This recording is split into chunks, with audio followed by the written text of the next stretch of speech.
तो शुरुआत में हम वेनेसडे नाम की एक लड़की को देखते हैं जिसका आज स्कूल में पहला दिन था। इसकी हरकतों और पसंद नापसंद की वजह से ये कोई आम लड़की नहीं लगती थी। स्कूल में आकर जब वो अपने लॉकर को खोलती है तो वहाँ उसे उसका भाई बंधा हुआ मिलता है। वो जैसे अपने भाई को पकड़कर खोलने लगती है तो फौरन ही उसे कुछ ख्याल आने लगते हैं, जिसमें वो उन लड़कों को देखती है जिन्होंने उसके भाई को यहाँ बंद किया। वो यहाँ से उन लड़कों के पास जाती है उन्हें सबक सिखाने के लिए, जो पूल में तैरने की प्रैक्टिस कर रहे थे। वहाँ वो पूल में बहुत सारी मछलियों को छोड़ देती है जो काटती है। अब सारे बच्चे तो पूल से बाहर आ जाते हैं मगर एक बच्चा नहीं आ पाता और एक मछली उसकी टांग पर काट ले। उसकी हरकत के बाद स्कूल वाले उसे निकाल देते हैं। उसने पहली बार ऐसे नहीं किया था, बल्कि अब से पहले भी वो बहुत सारे स्कूल से निकाली जा चुकी थी, तो इसीलिए उसके माँ बाप उसे एक अकेडमी में ले जा रहे थे क्योंकि वहाँ वेडनेसडे जैसे बच्चे ही पढ़ते थे, मतलब कि जिनकी हरकतें सबसे हटके होती थी। और वो वहाँ जाना तो नहीं चाहती थी मगर मजबूरन उसे जाना ही पड़ता है। अकेडमी के पास वाले जंगल का सीन देखते हैं जहाँ एक शिकारी शिकार करने आया था। वो जंगल के काफी अंदर जाकर एक जगह पर बैठकर चाय पीने लगता है मगर तभी कोई चीज अचानक से आकर उस पर हमला कर देती है और बड़ी बेरहमी से उसे मार देती है। वेडनेसडे और उसके माँ बाप अकेडमी पहुंचकर वहाँ के प्रिंसिपल के पास जाते हैं। ये प्रिंसिपल भी वेडनेसडे की तरह ही आउटकास्ट होती है। आउटकास्ट में जलपरी, वेयरवुल्व्स, वैम्पायर्स, चुड़ैल और ऐसे लोग शामिल थे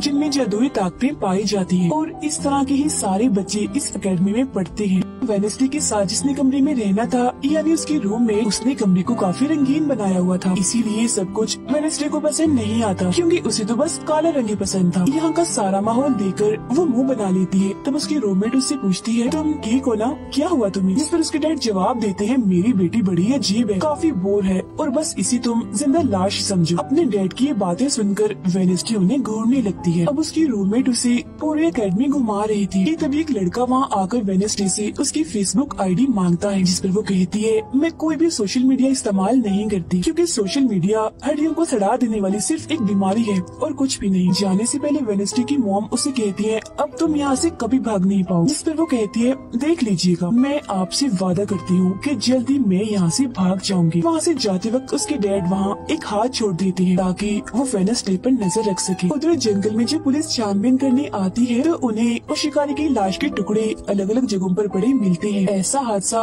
वहाँ पहली बार नहीं हुआ था बल्कि तीसरी बार ऐसा हुआ कि अकेडमी के इस जंगल में कोई मारा गया। और वेडनेसडे अपने कमरे की सारी रंगीन चीजें हटा देती है और अपने रूममेट से कहती है, शोर मत करो, कमरे में शांति बनाओ क्योंकि ये मेरे नॉवल लिखने का वक्त। मगर वो तो गाना लगाकर डांस करने लगती है, जिससे वेडनेसडे को गुस्सा आ गया था और वो उसे गाना बंद करने को कहती है। तो वो रूममेट अपने पंजे दिखाकर उसे डराने लगती है क्योंकि वो थी एक वेयरवुल्फ, मतलब कि आधी इंसान और आधी वुल्फ। तभी इधर एक टीचर आती है जो काफी अच्छी थी और वो वेडनेसडे को वेलकम के तौर पर एक फूल गिफ्ट देती। अब अगले दिन जब वेडनेसडे कहीं जा रही थी तो उसके डैड का छोड़ा हुआ वो हाथ छुप छुप कर उसे देख रहा था और फिर तभी उसके ऊपर एक स्टैचू गिरने वाला था मगर बिल्कुल ठीक वक्त पर एक लड़का जिसका नाम जेवियर है उसे बचा लेता। लेकिन इस हड़बड़ी में वो बेहोश हो गई थी और जब उसे होश आती है तो बजाय जेवियर का शुक्रिया अदा करने की वो उसे कहती है कि मुझसे ये उम्मीद मत रखना कि मैं तुम्हारी शुक्रगुजार रहूंगी क्योंकि तुमने मुझे बचाकर गड़बड़ कर दी, मेरी इतनी अच्छी मौत को टाल दिया। जब जेवियर कहता है, मैं तुम्हें काफी पहले से जानता हूँ, जब हम 10 साल के थे तब हमारी मुलाकात हुई थी, हम दोनों खेल रहे थे तो मैं जाकर एक ताबूत में छुप गया, लोग मुझे जलाने ही वाले थे मगर तुमने मेरी जान बचा ली और आज मैंने तुम्हारी जान बचाकर हिसाब बराबर कर। वेडनेसडे जब अपने कमरे में आती है तो उसे अपने बेड पर कुछ महसूस होता है। वो जैसे बिस्तर हटाती है तो वहाँ उस हाथ को देखकर फौरन उसे पकड़ लेती है और पूछती है, तुम कौन हो और यहाँ क्या कर रही हो? जिस पर वो कहता है, मुझे तुम्हारे डैड ने तुम पर नजर रखने को कहा है, वही मुझे यहाँ पर छोड़ कर गए हैं। और वो उसे कहती है, मगर आज के बाद तुम मेरे लिए काम करोगे वरना मैं तुम्हें हमेशा हमेशा के लिए दराज में बंद कर दूंगी। तो वो इस चीज के लिए मान जाता है कि ठीक है, मैं हर तरह से तुम्हारी मदद करूँगा। अगले दिन प्रिंसिपल वेडनेसडे को एक दिमाग के डॉक्टर के पास ले जाती है क्योंकि उन्हें भी ऐसा महसूस हुआ था कि वेडनेसडे का दिमागी तवाज़ुन कुछ ठीक नहीं है। मगर वो वहाँ कोई बहाना बनाकर हाथ की मदद से खिड़की खोलती है और वहाँ से भाग जाती। भागते हुए वो एक आदमी से टकरा जाती है जिससे फौरन उसे ख्याल आता है, जिसमें वो देखती है कि इस आदमी का अभी एक्सीडेंट होने वाला है जिसमें वो मर गया है बड़ी बेरहमी से। मगर वो इस बारे में उस आदमी को कुछ नहीं बताती क्योंकि उसे खून खराबा बहुत पसंद। वो एक होटल में जाती जाती है जहाँ उसकी मुलाकात एक वेटर से होती है। वो काफी परेशान दिख रहा था क्योंकि उसकी कॉफी मशीन खराब हो गई। वेडनेसडे उसे कहती है, मैं तुम्हारी कॉफी मशीन ठीक कर सकती, लेकिन इसके बदले तुम्हें मुझे स्टेशन पर छोड़ना होगा, जिसके लिए वो मान भी जाता है और वेडनेसडे उसकी मशीन ठीक कर देती है। जिस पर वो कहता है, बस थोड़ा सा इंतजार करो, मेरी शिफ्ट खत्म होने वाली है, फिर हम चलते। और वेडनेसडे जब वहाँ बैठी इंतजार कर रही थी कि तभी कोई शरारती लड़की आकर उसे परेशान करने लगती है, जिससे उसे गुस्सा आ गया था और वो उन लड़कों को अकेले ही काफी मारती है और अच्छा सबक सिखाती है। अब इतनी ही देर में उस वेटर के डैड, जो एक पुलिस ऑफिसर थे, वहाँ आ जाते हैं। तोड़फोड़ देखकर जब वो अपने बेटे से इस बारे में पूछते हैं तो वो कहता है, कुछ नहीं, बस वो लड़के कस्टमर्स को परेशान कर रहे थे, तो इसने उन्हें अच्छा सबक सिखा दिया। तभी यहाँ अकेडमी की प्रिंसिपल भी आ जाती है, उनसे सॉरी बोलकर वेडनेसडे को यहाँ से ले जाती है। रास्ते में वो उस पर काफी गुस्सा करती है कि आखिर तुमने कैसे अकेडमी से भागने की कोशिश की। तभी उन्हें रास्ते में एक एक्सीडेंट हुआ नजर आता है, जो उसी आदमी का था जिससे वेडनेसडे टकराई थी, जो देख प्रिंसिपल घबरा जाती है। कहती है, मेरी दुआ है ड्राइवर को कुछ ना हुआ हो। जिस पर वेडनेसडे कहती है, वो तो मर गया है और उसकी गर्दन भी टूट गई है। फिर अकेडमी में आने के बाद वेडनेसडे गिटार बजाने लगती है। वो काफी अच्छा बजा रही थी, जिसकी धुन प्रिंसिपल के साथ साथ काफी बच्चों को भी पसंद आती। रूममेट जब कमरे में आती है तो उसकी नजर हाथ पर पड़ती है, जिस बारे में वो वेडनेसडे से पूछती है कि ये क्या चीज है, जिस पर वो जवाब देती है कि ये हमारी एडम फैमिली का एक मेंबर है। अब हम एक अनजान लड़के को देखते हैं जो लाइब्रेरी में जाकर एक किताब से एक सफा फाड़ लेता है, जिस पर एक तस्वीर बनी हुई। उधर हाथ वेटर के घर पहुंच जाता है, जिसे देख वो काफी डर गया था और उसे मारने लगता है। फिर हाथ उसे बैठने का इशारा करके उसे वेडनेसडे का नंबर देता है और उसे फोन करने का कहता है। फिर जब वेटर उसे कॉल करता है तो वो कहती है कि हमारी अकेडमी में एक त्योहार मनाया जाने वाला है जहाँ सभी बच्चे आएंगे। मैं वहाँ से भागने वाली हूँ और अगर तुम मुझे स्टेशन तक पहुँचा दोगे तो मैं तुम्हें काफी अच्छा इनाम दूंगी। जिस पर वो वेटर मान भी जाता है। जब वो त्योहार में जाती है तो देखती है कि प्रिंसिपल की नजर मुझ पर ही है, इसीलिए वो एक आदमी को पैसे देकर प्रिंसिपल का ध्यान भटकाने का कहती है। और वेटर वहाँ आकर वेडनेसडे के जाने से पहले उसे उसके डैड का एक पुलिस रिकॉर्ड तोहफे में देता है, जो उसने अपने डैड की फाइल्स में से चुराया था, क्योंकि उसके डैड एक पुलिस ऑफिसर जो थे। अब उस रिकॉर्ड को लेकर जैसे वो यहाँ से जाने लगती है तो तभी वो उस लड़के से टकरा जाती है जिसने बुक में से तस्वीर को फाड़ा था। टकराते ही वेडनेसडे को उस लड़के की मौत के ख्याल आने लगते हैं कि वो थोड़ी देर में मरने वाला है, जो बहुत ही भयानक थी। वो लड़का अब जंगल की तरफ जाने लगता है तो वेडनेसडे भी उसके पीछे जाती है और कहती है, रुक जाओ, जंगल में मत जाओ, तुम्हारी जान को खतरा है, तुम मर जाओगे। मगर तभी वो उसे अपने जादू से उड़ाकर पेड़ पर लगा देता है और कहता है, खतरा मुझे नहीं तुम्हें है, बल्कि तुम खुद ही खतरा हो और मैं सब लोगों को तुमसे बचा रहा हूँ। उस दिन स्टैचू को मैंने ही तुम्हारे ऊपर गिराया था। जिसके बाद वो उसे एक तस्वीर दिखाता है और कहता है, इस तस्वीर में तुम ही हो जिसे मेरी मॉम ने 25 साल पहले बनाया था और ये उस वक्त की बात है जब वो इस अकेडमी में पढ़ती थी। मरने से पहले उन्होंने कहा था कि इस लड़की इन्हें तुम्हें मुझे रोकना होगा, नहीं तो तुम इस अकेडमी के साथ साथ पूरी दुनिया को ही तबाह कर दोगी। वो बस वेडनेसडे को मारने ही वाला था कि तभी एक बड़ा सा मॉन्स्टर आकर उस पर हमला कर देता है और बड़ी ही बेरहमी से उसे मार देता है। इसके बाद हम वेडनेसडे को उसके कमरे में देखते हैं, क्योंकि उसने यहाँ से भागने के इरादे को खत्म कर दिया था, क्योंकि अब उसके दिमाग में बहुत सारे सवाल थे, जैसे कि मैं इस दुनिया के लिए खतरा कैसे हूँ, एक मॉन्स्टर ने आखिर मेरी जान क्यों बचाई, और साथ ही उसके डैड के खिलाफ पुलिस रिपोर्ट जिसमें उसके डैड के ऊपर एक कत्ल का इल्जाम था। अब अगले दिन पुलिस ऑफिसर वहाँ आते हैं, क्योंकि वेडनेसडे ने ये रिपोर्ट लिखवाई थी कि उस अनजान लड़के की मौत मैंने अपनी आंखों से होती हुई देखी जंगल में। मगर पुलिस को वहाँ ना कोई लाश मिलती है और ना ही कोई ठोस सबूत। तो वेडनेसडे से पूछते हैं कि आखिर तुम इतनी रात को जंगल में कर क्या रही थी, जिस पर वो कहती है, मैंने जंगल में उस लड़की को जाते हुए देखा था और जब मैंने उसका पीछा किया तो देखा कि एक मॉन्स्टर ने आकर उसे मार दिया है, जिसके बाद में बेहोश हो गई। तो फौरन प्रिंसिपल पुलिस ऑफिसर से कहती है, उस लड़के का कोई कत्ल नहीं हुआ, वो जिंदा है, बस यहाँ से भाग गया है, इसीलिए आपको वेडनेसडे की बातों का यकीन नहीं करना चाहिए। अक्सर इसे इस तरह के दौरे पड़ते रहते, हम इसका इलाज करवा रहे हैं, जल्दी ये ठीक हो जाएगी। फिर जब प्रिंसिपल वहाँ से जाती है तो वो ऑफिसर से कहती है कि जंगल में कोई तो है जो सबको मार रहा है और उसी ने उस लड़की को भी मारा है। मगर तभी वहाँ वो लड़का आ जाता है जो जिंदा था और बिल्कुल सही सलामत भी। अब अगले दिन जब वेडनेसडे को डॉक्टर के पास ले जाया जाता है तो वो उससे पूछती है कि क्या तुमने ये अफवाह इसलिए फैलाई कि सभी की तवज्जो तुम पर हो जाए है, यानी कि तुमने उस लड़के की मौत होते हुए देखा। जिस पर वो कहती है, मैं जानती हूँ मैंने क्या देखा है, ओके, मुझे तुम्हें बताने की कोई जरूरत नहीं। अगले दिन उसे पता चलता है कि उसी लड़के को बगैर किसी वजह से एकेडमी से निकाला जा रहा है, इसीलिए वो अपने साथी उस साथ को उस लड़के के पीछे लगा देती है। अब प्रिंसिपल के कहने पर वेडनेसडे एक एक्टिविटी में हिस्सा लेती है, जिस मकसद के लिए वो क्लब ज्वाइन करती है, जहाँ उसके साथ सिर्फ एक ही लड़का था जिसके साथ उसकी दोस्ती हो जाती है। जब हाथ उस लड़के के पीछे जाता है तो देखता है कि वो अपना रूप बदल रहा है, जहाँ पहले वो एक बुरा इंसान और फिर एकेडमी के प्रिंसिपल का रूप ले लेता है, जिसके बाद हाथ आकर ये सारी बात वेडनेसडे को बता देता है। अब जब क्लास शुरू होने वाली थी तो जेवियर उसे कहता है कि मेरी साथ वाली सीट खाली है तो तुम यहाँ बैठ जाओ, तो वो उसके साथ आकर बैठ जाती है। जेवियर यहाँ मकड़ी की तस्वीर बना रहा था और फिर अपने जादू से वो उसे जिंदा भी कर देता है, मगर एक ही झटके में वेडनेसडे उसे मार देती है और उसकी राख उड़ा देती है। अब एक लड़की जो काफी बदतमीज थी और विलन में थी, उसकी और वेडनेसडे के बीच काफी बहस हो जाती है, क्योंकि दोनों ही एक दूसरे से काफी चिढ़ती थी, एक दूसरे को जरा भी पसंद नहीं करती थी। और इसके बाद वेडनेसडे अपनी जगह अपने रूममेट को उस क्लब में भेज देती है, जहाँ वो एक्टिविटी की प्रैक्टिस कर रही थी, और खुद वो अकेली ही चली जाती है एकेडमी की उस जंगल में मॉन्स्टर को ढूंढने के लिए। वेडनेसडे को वहाँ उस अनजान लड़की का टूटा हुआ चश्मा भी मिलता है, वही अनजान लड़का जिसे मॉन्स्टर को मारता हुआ इसने देखा था। और अब जैसे ही वो इस चश्मे को छूती है तो लाइब्रेरी में उसे वहाँ एक किताब भी दिखती है, तो वो उस किताब को खोजने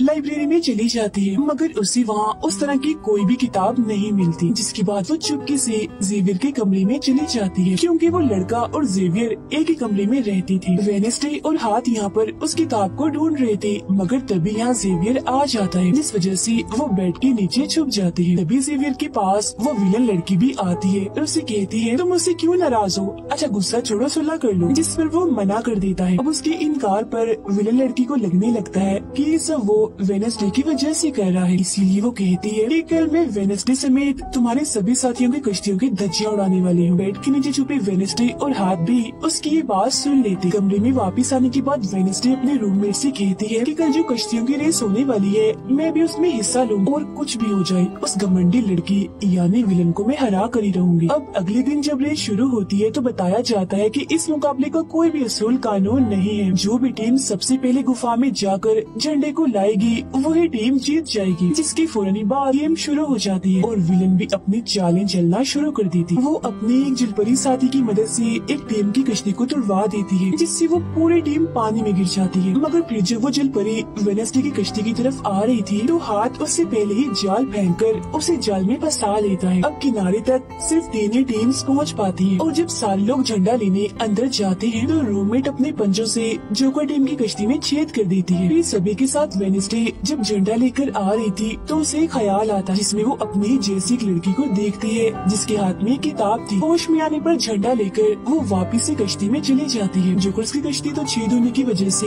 वहीं पर ही डूब जाती है, जबकि जलपरी दोबारा से वेडनेसडे की कश्ती पर हमला करने लगती है, मगर हाथ पानी में जाकर जलपरी को जोर से मुक्का मार। अब वेडनेसडे अपनी कश्ती से बहुत सारे तीर निकाल कर विलन की कश्ती में छेद कर देती है, जिससे उसकी कश्ती डूब जाती है और वेडनेसडे की टीम इस रेस को जीत जाती है। अब ये 4 साल में पहली बार हुआ था जब उस विलन को किसी ने हराया था, इसलिए आज वो गुस्से में आग बगोला हुई। रात के वक्त वेडनेसडे एक स्टैचू के पास जाती है जिसके हाथ में किताब थी। किताब पर लिखी एक पहेली को जैसे ही वो सुलझाती है तो वहाँ एक रास्ता खुल जाता है। जैसे उसके अंदर जाती है तो देखती है कि यहाँ उसके मॉम डैड के अलावा और भी बहुत सारे लोगों की तस्वीरें लगी हुई है। उसे वहाँ वो किताब भी मिल जाती है जिसकी वो तलाश कर रही थी, मगर जैसे वो उस किताब को वहाँ से लेकर जा रही थी कि तभी अचानक से कोई आकर उस पर हमला कर देता है, जिससे वो बेहोश हो जाती है। अब उसे जैसे होश आती है तो देखती है कि उसे कुछ लोगों ने बंदी बनाया हुआ है, जिन्होंने मास्क भी लगाए हुए थे, मगर उनकी आवाज सुनते ही वेडनेसडे उन्हें पहचान लेती है और कहती है कि मैंने तुम्हें पहचान लिया है, तुम अपने अपने मास्क हटा सकते हो। असल में ये लोग और कोई नहीं बल्कि विलन और उसके साथी थे। इसी दौरान वो अपनी रस्सी भी खोल चुकी थी और वहाँ से जाने लगती है, मगर जाते जाते वो कहती है तुम सब छोटे बच्चे हो, अगवा करना भी तुम्हें ठीक से नहीं आता। वापिस आने के बाद वो उस तस्वीर को किताब पर लगाकर मुकम्मल करती है जिसे उस लड़की ने किताब से फाड़ लिया था और वो उसे पढ़ने लगती। अब अगले दिन प्रिंसिपल सभी बच्चों को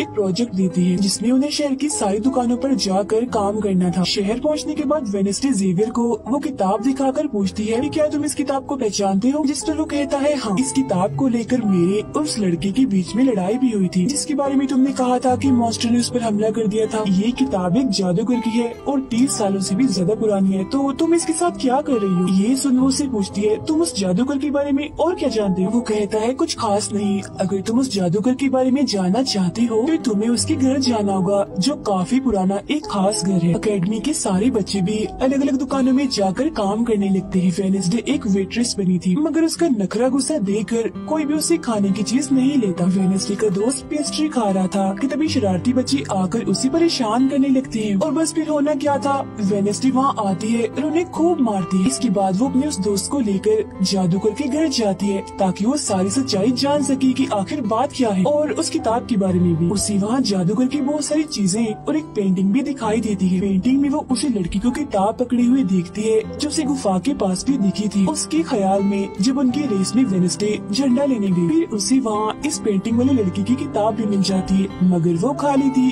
क्योंकि वो नकली थी। इतनी ही देर में वहाँ एक औरत आती है तो वेडनेसडे उसे असली किताब के बारे में पूछती है जिस पर वो कहती है कि वो किताब तो चोरी हो गई थी और इस वक्त तुम जहाँ खड़ी हो ये भी उस जादूगर का असली घर नहीं है। इसके बाद वेडनेसडे वेटर से मिलने उसकी होटल जाती है और उससे जादूगर के असली घर के बारे में पूछती है तो वो उसे असली घर के बारे में बता भी देता है। जहाँ से वेडनेसडे अकेली ही उस घर में चली जाती, वहाँ उसे एक बूढ़ा आदमी मिलता है जो उसे कहता है ये मेरी जगह है, मेरा घर है, निकलो यहाँ से। तब ये सुन वेडनेसडे का साथी वो हाथ उसके मुंह पर ही हमला कर देता है जिससे डरकर वो आदमी वहाँ से भाग जाता है और वेडनेसडे को यहाँ से कुछ नहीं मिलता इसीलिए वो यहाँ से जाने लगती है। मगर जब वो दरवाजे से बाहर जाती है तो फौरन उसे ख्याल आता है जिसमें वो देखती है कि वो जादूगर एक लड़की को चुड़ैल साबित करके इस घर में बंद कर देता है जहाँ उससे पहले और भी बहुत सारे लोग बंधे हुए थे। ये सारे लोग आउटकास्ट की थी, यानी कोई वेम्पायर था, कोई जलपरी, कोई वेयरवुल्फ तो कोई चुड़ैल। इसीलिए जादूगर इन सबको शैतान समझता था। इस तरह के सभी लोगों को यहाँ कैद करने के बाद वो इस पूरे घर में आग लगा देता है। वो बच्चे जिसे जादूगर ने चुड़ैल साबित किया था वो अपनी मॉम को आजाद करने की कोशिश करती है मगर नहीं कर पाती क्योंकि सभी लोगों को जंजीर की मदद से जमीन के साथ बांधा हुआ था। सिर्फ वो बच्ची ही आजाद थी, इसीलिए अपनी माँ के कहने पर उसे बेसमेंट के जरिए वहाँ से भागना पड़ता है। जिसके बाद वो जादूगर जो बेहद ही जालिम था सभी आउटकास्ट के लोगों को जला देता है। तभी वो लड़की वेडनेसडे के पास आती है और कहती है वो बहुत ही जालिम है, हम सबको मार देगा। तब इतनी ही देर में वो जादूगर भी वहाँ आ जाता है जिससे वेडनेसडे डर जाती है और वापिस से होश में मतलब कि मौजूदा वक्त में आ जाती है। होश में आते वो हाथ से कहती है मैंने उस लड़की को देख लिया, उसने मुझसे बात भी की, मुझे लगता है वो मेरे खानदान की कोई मेंबर है। तभी यहाँ जंगल वाला मॉन्स्टर आकर इस घर पर हमला कर देता है मगर जब उसकी नजर वेडनेसडे पर जाती है तो वो यहाँ से भाग जाता है।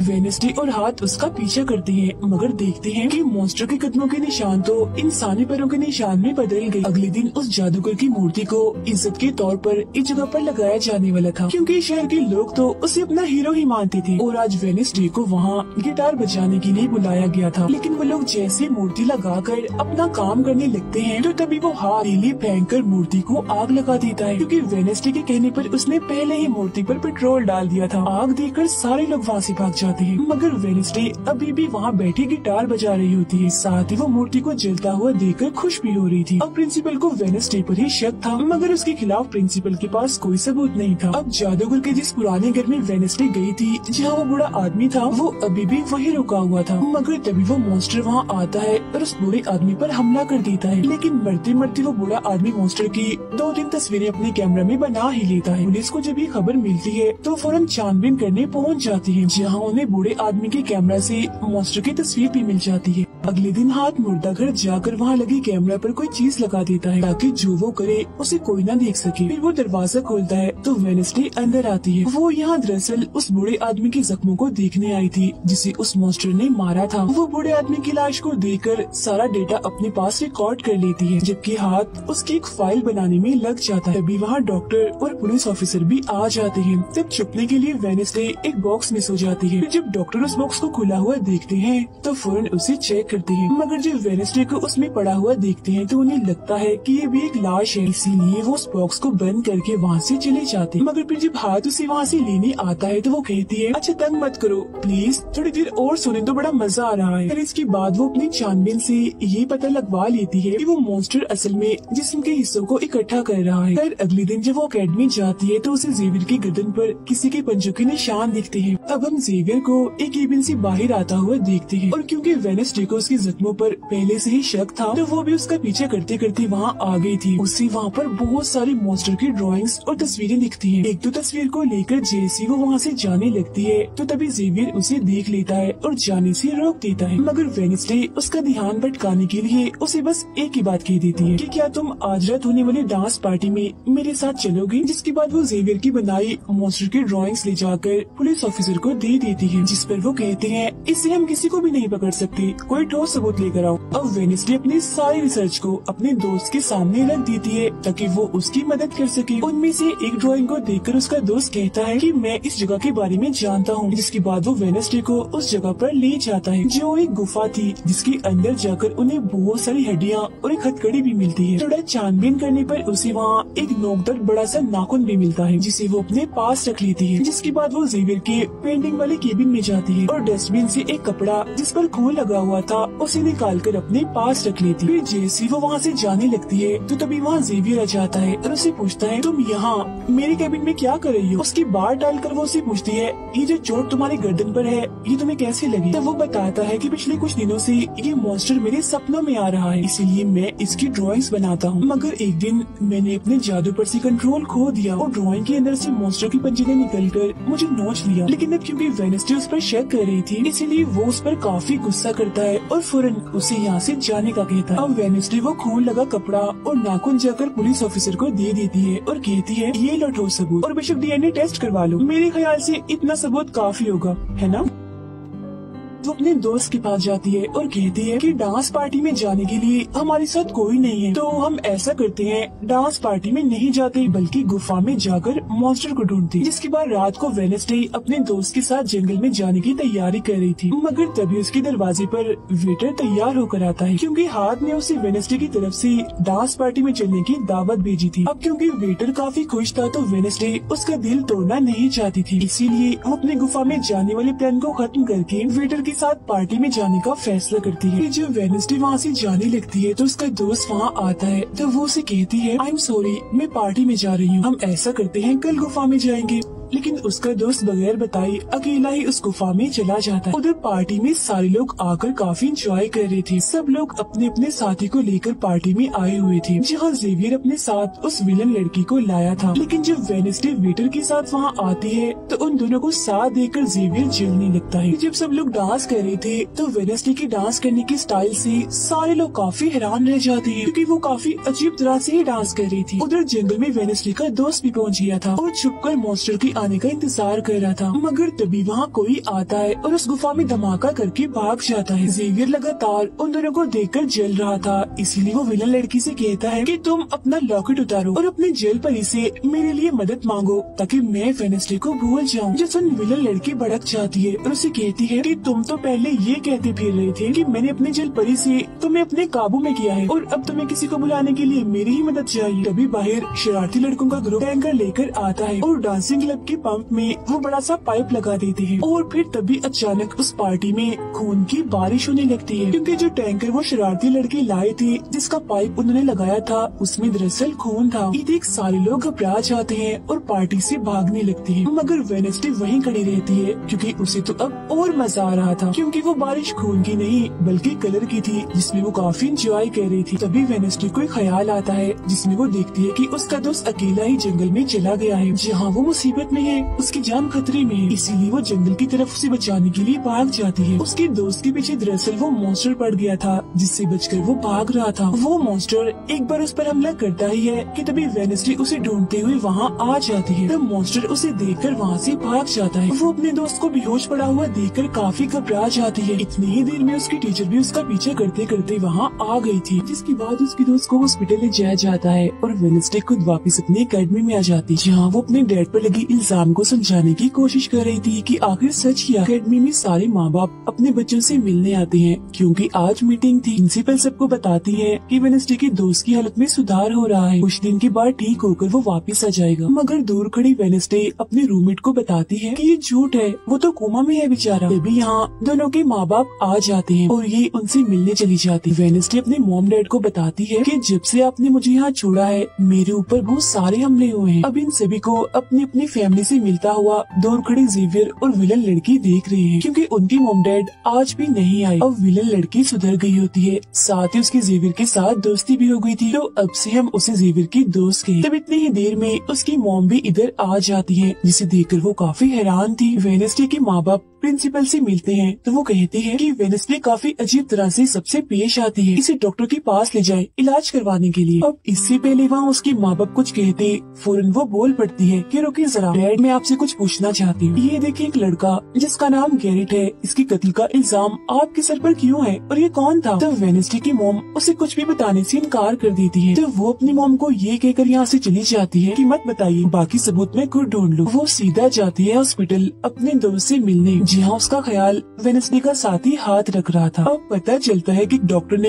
अपनी जान ले ली है और ये डॉक्टर वही था जिसकी मुर्दा खाने से वेडनेसडे बूढ़े आदमी की लाश को देखने आई। मरने से पहले डॉक्टर ने एक खत भी छोड़ा था जिसमें लिखा हुआ था कि मैं गैरेट के केस पर शर्मिंदा हूँ क्योंकि मैंने उसकी झूठी रिपोर्ट बनाई थी। अब जब सारे लोग खाना खा रहे थे तो तभी वहाँ पुलिस ऑफिसर आकर वेडनेसडे के डैड को पकड़ लेता है और कहता है कि गैरेट की मौत के इल्जाम में तुम्हें गिरफ्तार किया जा रहा है। जेल में वेडनेसडे अपने डैड से मिलने जाती है, पूछती है कि बताएं गैरेट से आपका क्या वास्ता? तो वो बताते हैं कि गैरेट तुम्हारी मॉम से बहुत प्यार करता था, फिर एक दिन जब तुम्हारी मॉम और मैं साथ थे तो गैरेट ने आकर मुझ पर हमला कर दिया। मैंने अपना काफी बचाव किया जिस दौरान गलती से उसकी मौत हो गई। ये सुन वेडनेसडे को उनकी बात थोड़ी झूठी लगती है। फिर वो पुलिस ऑफिसर के पास जाती है, कहती है मेरे डैड ने गैरेट को नहीं मारा और ये उनके खिलाफ साजिश की जा रही है। जिस पर वो कहता है दुनिया तुम्हारे हिसाब से नहीं चलती, हमारे पास सबूत आ गए हैं तुम्हारे डैड के खिलाफ। वो कहती है मैं नहीं मानती और मेरा ख्याल है कि जिसने मेरे दोस्त को मारने की कोशिश की उसने ही गैरेट को मारा होगा। पार्क में रूममेट अपनी मॉम के साथ बैठी थी, जहाँ उसकी मॉम चाहती है कि वो पूरी तरह एक वेयरवुल्फ बन जाए और वो उसे एक डॉक्टर के पास जाने का कहती है, मगर रूममेट ऐसा नहीं चाहती, इसलिए वो यहाँ से चली जाती है। अब वेडनेसडे अपनी मॉम के पास जाती है ताकि वो सारी सच्चाई जान सके। उसकी मॉम खुफिया लाइब्रेरी में थी। वो अपनी मॉम से कहती है कि आपने मुझे इस अकेडमी में इसलिए भेजा ना ताकि मैं हमेशा आपकी परछाई बन के रहूं। जिस पर उसकी मॉम कहती है कि ये सिर्फ अकेडमी ही नहीं बल्कि पहले यहाँ एक ग्रुप हुआ करता था जिसकी बुनियाद तुम्हारे डैड की फैमिली की एक औरत ने रखी थी जिसका नाम गुडी था। वो कहती है मैं ये जानना चाहती हूँ कि डैड ने तो गैरेट को नहीं मारा तो फिर किसने मारा है? तब उसकी मॉम सच्चाई बताती है कि जब मैं वहाँ गई तो मैंने देखा कि तुम्हारे डैड और गैरेट आपस में लड़ रहे थे। मैंने उन्हें रोकने की कोशिश की मगर गैरेट तुम्हारे डैड को काफी बुरी तरह से मार रहा था। मैंने फौरन तलवार उठा ली और फिर जैसे गैरेट मेरे पास आने लगा तो तलवार उसके आर पार हो गई और वो मारा गया। मगर तुम्हारे डैड ने मेरी जान बचाने के लिए तलवार मुझसे ले ली ताकि सारा इल्जाम उन पर आ जाए। वेडनेसडे कहती है मगर मुझे पता चला था कि जब गैरेट मरा तो उसके मुंह से झाग निकल रही थी। ऐसा तो सिर्फ तब होता है जब किसी ने जहर लिया हो। अब सच पता करने का सिर्फ एक ही रास्ता है, गैरेट की कब्र को खोदना। जिसके बाद वो अपनी मॉम के साथ मिलकर गैरेट की कब्र को खोद देती है और वहाँ से उसकी एक उंगली ले लेती है। मगर तभी इधर पुलिस आकर उन दोनों माँ बेटी को गिरफ्तार कर लेती है। जेल में वेडनेसडे गैरेट की उंगली अपने मॉम डैड को दिखाती है, कहती है कि उसकी मौत जहर से हुई थी। मगर जैसे उसके हाथ इस उंगली पर लगते हैं उसे फौरन एक ख्याल आता है जिसमें वो देखती है कि गैरेट के डैड ने उसे जहर दिया था ताकि वो इस पूरे अकेडमी के लोगों को मार डाले। मगर जब उसकी लड़ाई वेडनेसडे के डैड से हुई तो जहर की बोतल टूट गई जिससे सारा जहर गैरेट के अंदर चला गया, जिसका मतलब साफ था कि उसने वेडनेसडे के डैड को ही नहीं बल्कि पूरी अकेडमी को ही खत्म करने आया था। जेल से रिहा होने के बाद वेडनेसडे और उसकी मॉम मेयर के पास जाती है, कहती है आपने गैरेट की मौत के सच को छुपाया, उसकी मौत जहर से हुई थी न कि तलवार से, और ये बात साबित भी हो गई है। जो सुन मेयर सब कुछ सच बता देता है, जिसके बाद वेडनेसडे के डैड को भी रिहा कर दिया जाता है। अब वेडनेसडे अपनी मॉम को बताती है कि मुझे बहुत ख्याल आते हैं, जिस पर उसकी मॉम कहती है कि ये खासियत हमारे खानदान में है, ख्याल सबको आते हैं, अगर ख्याल हमारे कंट्रोल में ना रहे तो ये हमें पागल बना सकते हैं, इसीलिए हमारे खानदान के पुराने लोग आकर हमें आसान रास्ता बताते हैं और ट्रेनिंग देते हैं। तो वेडनेसडे फौरन बोलती है जैसे गुडी एडम्स जिसके बारे में आपने बताया था कि वो मेरे डैड के खानदान की है, जिस पर उसकी मॉम कहती है कि मुझे नहीं पता, बहरहाल तुम होशियार रहना क्योंकि गुडी एडम्स बदला बनना चाहती थी, जिसके चक्कर में वो खुद भी नहीं बच पाई। फिर सबके माँ बाप अपने अपने बच्चों से मिलकर जा रहे थे। रूममेट अपनी मॉम को कहती है, आप फिक्र मत करना, जब मुझे वेयरवुल्फ बनना होगा मैं बन जाऊंगी। जाने से पहले वेडनेसडे की मॉम उसे वही किताब देती है जो अक्सर प्रिंसिपल के पास हुआ करती थी। वो किताब लेकर वेडनेसडे प्रिंसिपल के पास जाती है। कहती है कि उस अनजान लड़की को आपने मारा था, मैंने देखा था, जिसके बारे में मैंने कहा था कि उसे मॉन्स्टर ने मारा है, क्योंकि वो आप ही हो जो खुद को बदल बदल कर लोगों को मार रही हो। मैं ये बात अब पुलिस को बता दूंगी। जिस पर प्रिंसिपल कहती है, नहीं, उसे मैंने नहीं मारा, बल्कि वो तो अपनी ताकतों पर से कंट्रोल खो बैठा था और उस दिन उसने तुम्हें मारने की भी कोशिश की थी। इनकी बातों के दौरान इन्हें बाहर से शोर सुनाई देता है। ये चेक करने जब वहाँ जाती है तो पता चलता है कि बाहर ग्राउंड में आग से कुछ लिखा हुआ। और वेडनेसडे अपने चारों तरफ मोमबत्तियां जला के बैठी थी, क्योंकि वो गुडी को बुलाने की कोशिश कर रही। मगर तभी इधर उसकी रूममेट आ जाती है। साथ ही उसे एक खत भी मिलता है जिसमें कोई उसे गुफा में मिलने बुलाता है। जब वेडनेसडे अपनी रूममेट के साथ वहाँ जाती है तो गुफा के अंदर जाने के बाद उसे एहसास होता है कि यहाँ कोई है। यहाँ दरअसल जेवियर और उसके साथी थे जो वेडनेसडे को सरप्राइज देना चाहते थे, क्योंकि आज उसकी बर्थडे थी। यहाँ वेडनेसडे को एक लाइन लिखी हुई दिखती है कि जब मैं लौटूंगा तो शोले बरसेंगे। इसे जैसे वो हाथ लगाती है तो उसे ख्याल आता है जिसमें वो उसी लड़की से मिलती है जो अक्सर उसे नजर आया करती थी, और ये और कोई नहीं बल्कि गुडी ही है। वो वेडनेसडे को एक महल दिखाकर कहती है कि अगर तुम्हें उस जादूगर के बारे में जानना है तो तुम्हें इस महल को ढूंढकर यहाँ आना होगा। जब वो ग्राउंड में खड़ी उस लाइन को देख रही थी जहाँ आग से कुछ लिखा था, तो तभी उसके पास जेवियर आता है जिससे वो बात नहीं करती क्योंकि नाराज थी। उसे लग रहा था कि हो ना हो जेवियर ही वो मॉन्स्टर है। फिर वो अपने दोस्त के पास हॉस्पिटल जाती है जो अभी भी बेड पर था और उसकी हालत भी खराब थी, इसीलिए वो उसे कोई बात नहीं कर पाती। अब वेडनेसडे अपने दोस्त वेटर से मिलने जाती है और उसे उस महल जो गुडी ने दिखाया था उसकी तस्वीर दिखाकर पूछती है कि क्या तुम इस जगह के बारे में जानते हो, जिस पर वो मना कर देता। अब यहाँ तो उसका काम नहीं हुआ, इसीलिए वो तस्वीर को लेकर जेवियर के पास जाती है और उससे भी वही सवाल करती है कि क्या तुम इस जगह के बारे में जानते हो। मगर तभी उसकी नजर इसी महल की पेंटिंग पर जाती है जो जेवियर ने पहले से ही बनाई हुई थी, जिस पर वो बताता है कि ये जगह रात को मेरे सपने में आई थी तो मैंने इसे बना दिया। अच्छी बात ये थी कि जेवियर इस जगह के बारे में जानता भी था। तब उसी महल का पता लेकर वेडनेसडे वहाँ पहुँच जाती है जहाँ मेयर पहले से ही मौजूद था, और क्योंकि वो जान गया था कि असली कातिल कौन है तो वेडनेसडे उसकी गाड़ी में ही छुप जाती है। मगर जैसे मेयर की गाड़ी शहर में पहुँचती है तो कोई उनकी गाड़ी को ठोक देता है जिससे मेयर का एक्सीडेंट हो गया था। वो काफी जख्मी हो जाते हैं, उनकी हालत मरने वाली हो गई। फिर अब रात के वक्त वेडनेसडे वेटर और अपने रूममेट के साथ उसी महल में आती है। यहाँ उसे ऐसा महसूस होता है जैसे कोई इधर रह रहा है, क्योंकि मोमबत्तियां गर्म थी और एक कमरा बिल्कुल साफ था। इतनी ही देर में वो मॉन्स्टर भी यहाँ आ जाता है, जिससे बचने के लिए ये लोग छुप जाते हैं। ये लोग देखते हैं कि जिन जिन लोगों पर मॉन्स्टर ने हमला किया था उनके जिस्म के कटे हुए हिस्से यहाँ पर पड़े हुए हैं। अब वेडनेसडे अपने दोस्तों को मॉन्स्टर से बचाना चाहती थी, इसीलिए वो उन्हें यहाँ से ले जाती है। ये वेटर के घर जाते हैं जहाँ जैसे उसकी डेड आती है तो वेडनेसडे उन्हें कहती है कि मैं आपको कुछ दिखाना चाहती हूँ, क्योंकि वो पुलिस ऑफिसर जो थे वो जब उन्हें महल में ले जाती है तो वहाँ पर कुछ भी नहीं था। मतलब जिस्म के कटे हुए हिस्से जो पहले यहाँ पर रखे हुए थे अब वो वहाँ पर नहीं पड़े थे, जिससे पुलिस ऑफिसर को गुस्सा आ जाता है और वो कहते हैं कि आज के बाद तुम मेरे बेटे से नहीं मिलोगी। अब जब वेडनेसडे एकेडमी आती है तो वहाँ उसे प्रिंसिपल मिलती है जो कहती है कि तुम्हें मैंने कहीं भी जाने से मना किया था, मगर तुमने मेरी बात ना मानकर अच्छा नहीं किया। जिस पर वो जवाब देती है, मैं सच का पता लगवाने गई थी, इसलिए मैं माफी नहीं मांगूंगी, मैंने कुछ गलत नहीं किया है। जिसके बाद वो प्रिंसिपल को एक पेंटिंग भी दिखाती है जिसमें वो जादूगर था और वेडनेसडे खुद थी। बताती है कि इसीलिए वो अनजान लड़का मुझे मारना चाहता था, क्योंकि उसे लग रहा था कि एकेडमी के लिए मैं खतरा हूँ, मगर खतरा दुश्मन कातिल तो कोई और ही है, जबकि मैं तो इस एकेडमी और सबको बचाना चाह रही हूँ, तो मुझे एक मौका मिलना चाहिए। प्रिंसिपल कहती है, नहीं, तुम कहीं नहीं जाओगी, आगे से ऐसी कोई भी गलती की तो मैं तुम्हें एकेडमी से निकाल दूंगी। और वहाँ से वो ये कहकर चली जाती है। वो जब अपने कमरे में वापस आती है तो देखती है कि रूममेट अपना सामान पैक कर रही है, क्योंकि वो यहाँ से जा रही है। वो गुस्से में वेडनेसडे से कहती है कि तुम्हें सिर्फ अपना काम ही निकलवाना आता है, फिर चाहे इसके लिए तुम्हारे दोस्तों की जान क्यों न चली जाए। आज वो अजीब सा मॉन्स्टर हमें भी मार देता। जिसके बाद वो यहाँ से चली जाती है। अब वेडनेसडे बिल्कुल अकेली रह गई थी, इसलिए कमरे में एक जगह बैठकर वो उस बॉक्स को देखने लगती है वो जादूगर के महल से चुरा कर लाई थी। उसे बॉक्स के नीचे एक खत मिलता है जिसमें वेडनेसडे की अपनी ही बहुत सारी तस्वीरें होती हैं। जो देख वो कहती है, मेरी एडम्स फैमिली, जादूगर, मॉन्स्टर और मैं शायद किसी न किसी तरीके से जुड़े हुए हैं। और जब ये बात मेयर को पता चली तो किसी ने उनका मुंह बंद कर दिया, मगर मैं चुप नहीं बैठूंगी और तुम जो कोई भी हो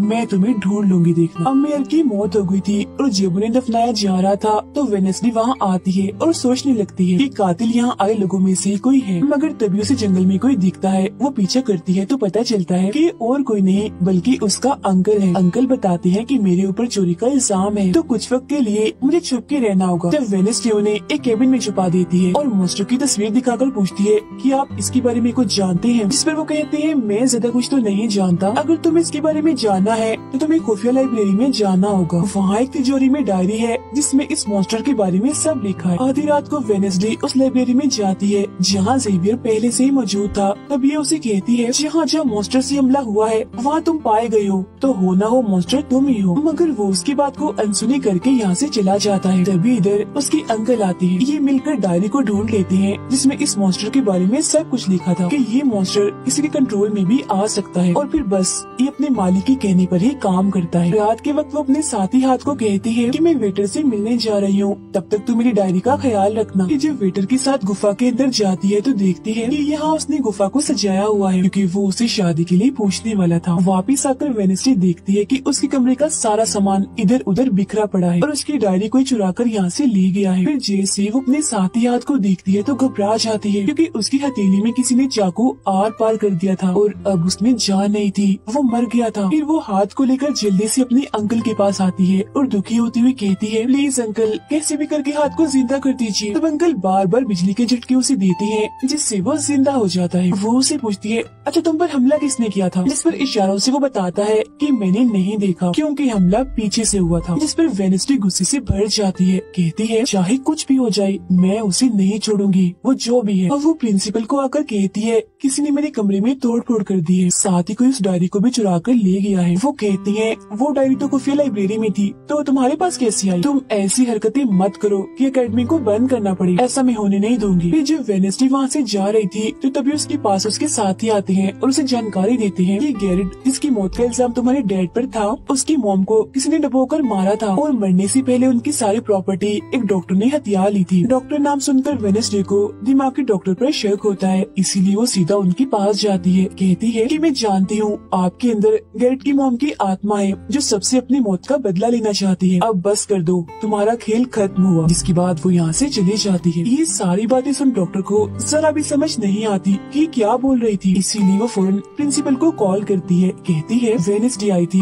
उसका बर्ताव काफी अजीब था, उल्टी उल्टी बातें कर रही थी वो। अब तभी यहाँ मॉन्स्टर आ जाता है जो डॉक्टर पर हमला करके उन्हें मार देता है। अब डॉक्टर तो मर गई थी, इसीलिए वेडनेसडे की शक की सुई अब जेवियर पर आ जाती है, इसीलिए वो उससे मिलने उसके कैबिन में जाती है। यहाँ उसे मरे हुए लोगों का सामान भी मिलता है जिससे उसका शक और पक्का हो जाता है। अब तभी इधर पुलिस भी आकर जेवियर को पकड़ लेती है क्योंकि पुलिस को यहाँ पर वेडनेसडे ने ही बुलाया था। अब जब वेडनेसडे कमरे में आती है तो उसकी रूममेट वापिस आ गई थी। कहती है तुम्हारा और मेरा कोई ताल्लुक है, मैं तुम्हारे साथ रहना चाहती हूँ, मैंने तुम्हें और हाथ को बहुत याद किया। फिर इसके बाद वेडनेसडे वेटर के पास जाती है जहाँ उसे फिर से कुछ ख्याल आने लगते हैं जिनमें वो देखती है कि मॉन्स्टर और कोई नहीं बल्कि वेटर ही है जिसे वो पसंद करती है। मगर फिलहाल वो उसे कुछ नहीं कहती, उसे एक जगह पर लाती है और फिर कहती है कि जेवियर को तो फंसाया जा रहा है जबकि असली मॉन्स्टर तो तुम ही हो, मगर वो इसके लिए बार बार मना करता है। तभी यहाँ वेडनेसडे के सारे दोस्त भी आ जाते हैं और वेटर को पकड़कर कुर्सी से बांध देते हैं। अब वेडनेसडे उस पर जुल्म करना चाहती है मगर उसके दोस्त ऐसा करना नहीं चाहते, इसीलिए वो यहाँ से चले जाते हैं। फिर जैसे ही वो वेटर को मारने के लिए आगे बढ़ती है कि तभी वेटर के डैड पुलिस ऑफिसर यहाँ आ जाते हैं और वेडनेसडे को गिरफ्तार कर लेते हैं। हालांकि वो उन्हें कहती भी है कि असली कातिल आपका बेटा है, वही मॉन्स्टर है ये, मगर वो उसकी एक नहीं सुनते। फिर जब वो यहाँ से जा रही थी तो वेटर उसके पास आता है, कहता है कैसा लगा हारना, अभी तो और भी बहुत कुछ होना बाकी है बच्चों। जिसके बाद प्रिंसिपल भी वेडनेसडे को कह देती है कि तुमने सारी हदें पार कर दी, इसीलिए तुम्हें एकेडमी से निकाला जा रहा है। लेकिन अभी भी वो बार बार एक ही बात कह रही थी कि वेटर ही असली मॉन्स्टर है, मगर फिर भी वो उसकी एक नहीं सुनती और जान जाने का कहती है। तब आखिरी बार वेडनेसडे जेवियर से मिलने जाती है जो जेल में बंद था और उससे नाराज भी था क्योंकि वेडनेसडे ने ही उसे पुलिस के हवाले किया था। हालांकि वो उसे बताती भी है कि मॉन्स्टर वेटर है और उसने मेरे जरिए तुम्हें फंसाया है। वो उसकी एक नहीं सुनता, कह देता है इस सारी मुसीबत की जड़ तुम हो। अगर तुम ये एकेडमी छोड़ के चली जाओगी तो कुछ भी गलत नहीं होगा। ये बात सुनने के बाद वो एक सेकंड भी नहीं रुकती और यहाँ से चली जाती है। वो अपने कमरे में आकर अपना सारा सामान पैक करती है, जिसके बाद वो सभी से आखिरी मुलाकात करती है। सबसे आखिर में वो अपने दोस्त से मिलने हॉस्पिटल में जाती है। कहती है मैं तो जा रही हूँ, तुम अपना ख्याल रखना और हाँ बाहर मत निकलना, बाहर मॉन्स्टर हो सकता है। और उस दिन गुफा में धमाका करने वाला और कोई नहीं बल्कि प्रिंसिपल ही थी। जिस पर वो कहता है नहीं, धमाका करने वाले के जूते लाल थे, जबकि प्रिंसिपल कभी भी लाल जूते नहीं पहनती। ये बात सुनकर वेडनेसडे को पता चल जाता है कि असली कातिल कौन है। वो अपनी उसी टीचर के पास जाती है जिसे सब पसंद करती थी और कहती है बाकी लोग तो बिना वजह मारे गए हैं, जबकि असली कातिल तो तुम ही हो। तुमने ही वेटर को अपने कंट्रोल में करके उसे मॉन्स्टर बनाया और धीरे धीरे उसे अपना गुलाम बना लिया। अपने इशारों पर नचाकर लोगों को उसके जरिए मरवाया। तभी यहाँ वेटर भी आ जाता है, जिससे वो टीचर कहती है जल्दी करो, वेडनेसडे को मार दो। लेकिन दरअसल की वेटर नहीं थी बल्कि प्रिंसिपल थी, जो रूप बदल कर यहाँ पर आई थी। और अब टीचर प्रिंसिपल के गले में जहर का इंजेक्शन घुसा देती है, जिससे प्रिंसिपल बेचारी मारी जाती है। फिर वो वेडनेसडे को भी बांध कर जादूगर की गुफा में ले आती है। गुफा में आकर वेडनेसडे को पता चल जाता है कि जिन मरे हुए लोगों के जिस्म के हिस्सों को इकट्ठा किया गया था वो दरअसल जादूगर को दोबारा से जिंदा करने के लिए किए गए थे। तभी यहाँ टीचर जो असली विलन थी वेडनेसडे को बताती है कि जब गुडी ने जादूगर को मारा था तो गुडी ने अपने खून से जादूगर की कब्र पर एक ताला लगा दिया था और अब जादूगर को जिंदा करने के लिए हमें गुडी की फैमिली मतलब एडम्स फैमिली की किसी इंसान का खून चाहिए, साथ ही पूरे चांद की रात भी हो। और अब हमें ये सुनहरी मौका मिल गया है जादूगर को जिंदा करने का, क्योंकि एडम्स फैमिली से तुम हो और आज पूरे चांद की रात भी है, हम तुम्हारा खून लेंगे। जिसके बाद टीचर वेडनेसडे के हाथ पर कट लगा देती है, जिससे उसका खून निकलने लगता है। फिर वो उसके खून से जादूगर की कब्र का ताला खोल देती है और फिर अगले ही पल जादूगर भी जिंदा होकर अपनी कब्र से बाहर आ जाता है। बाहर आते ही वो वेडनेसडे को चाकू मार देता है, जिससे वो जख्मी हो जाती है। इसके बाद वो एकेडमी को खत्म करने के लिए चला जाता है। अब तभी यहाँ गुडी एडम्स आती है और वेडनेसडे को बिल्कुल ठीक कर देती है, मतलब कि उसके जख्म, और कहती है मैंने तुम्हें ठीक तो कर दिया है मगर अब के बाद मैं तुम्हें नजर नहीं आऊंगी। जंगल के रास्ते से जब वेडनेसडे जा रही थी तो तभी उसके सामने वेटर आ जाता है। उसे टीचर कंट्रोल कर रही थी, इसीलिए वो मॉन्स्टर बनकर उस पर हमला कर देता है। वो बस उसे मारने ही वाला था कि तभी यहाँ एक वेयरवुल्फ आ जाती है, जो और कोई नहीं बल्कि रूममेट थी, जो आज पहली बार वेयरवुल्फ बनी थी, वो भी सिर्फ वेडनेसडे को बचाने के लिए। यहाँ वेयरवुल्फ और मॉन्स्टर के बीच काफी खतरनाक लड़ाई होती है, जिसमें वेयरवुल्फ मॉन्स्टर पर भारी पड़ रही थी और उसे काफी मारती है, अच्छा मजा चखाती है। इसके बाद वेडनेसडे जादूगर से लड़ने उसे रोकने के लिए एकेडमी में आ जाती है, जहाँ वेडनेसडे को बचाने के लिए जेवियर पहुँच जाता है। अब जैसे जादूगर जेवियर को मारने वाला था तो तभी सामने वेडनेसडे आ गई थी और वो बेचारी खुद जख्मी हो जाती है, मगर फिर भी वो जेवियर को कहती है कि तुम यहाँ से जाओ और बाकी एकेडमी वालों को बाहर निकालो, क्योंकि ये हम जैसे आउटकास्ट के लोगों को नहीं छोड़ेगा। जिसके बाद वो फिर से खड़ी हो जाती है, उसकी हाथ में तलवार भी थी, जिसकी मदद से वो जादूगर से लड़ती है, मगर जादूगर काफी ताकतवर था, इसीलिए वो उसके सामने नहीं टिक पाती। वो बस उसे मारने ही वाला था कि तभी इधर जेवियर की दोस्त आकर जादूगर का ध्यान भटका देती है, जिस दौरान मौका देकर वेडनेसडे उठती है और तलवार के एक टुकड़े को जादूगर के दिल के आर पार कर देती है, क्योंकि ऐसा उसे गुडी एडम्स ने करने को कहा था। जहाँ जादूगर एक बार फिर से मर जाता है और उन्हें उसका जिस्म जलने लगता है और राख बनकर उड़ जाता है। जादूगर के मरते ही यहाँ वो टीचर आ जाती है, जिसके हाथ में गन थी, जिसे वो वेडनेसडे पर तान देती है क्योंकि वो उसे मारना चाहती है। मगर तभी यहाँ वेडनेसडे का दोस्त भी आ गया था, जिसके पास बहुत सारी मधुमक्खियाँ थी। वो उन सभी मधुमक्खियों को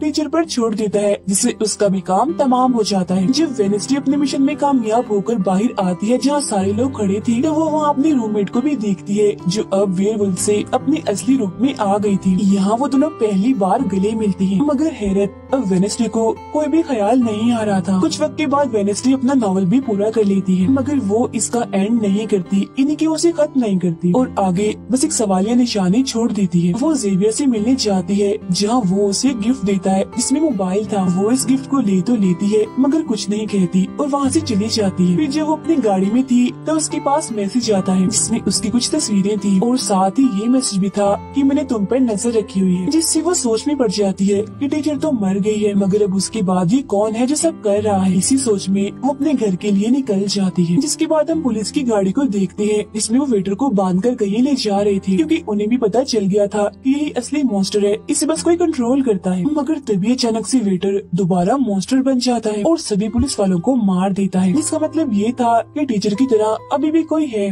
जो इसे कंट्रोल कर रहा है और वो लोगों को मरवाता रहेगा इसके जरिए। और ये अनजान इंसान वही हो सकता है जिसने वेडनेसडे को मैसेज किया, यानी कि अभी भी कोई है जो अकेडमी को बंद करवाने में लगा है और मॉन्स्टर के जरिए खून खराबा कत्ल होना आम ही रहेगा। और इसी के साथ ही ये सीजन इधर ही खत्म हो जाता है।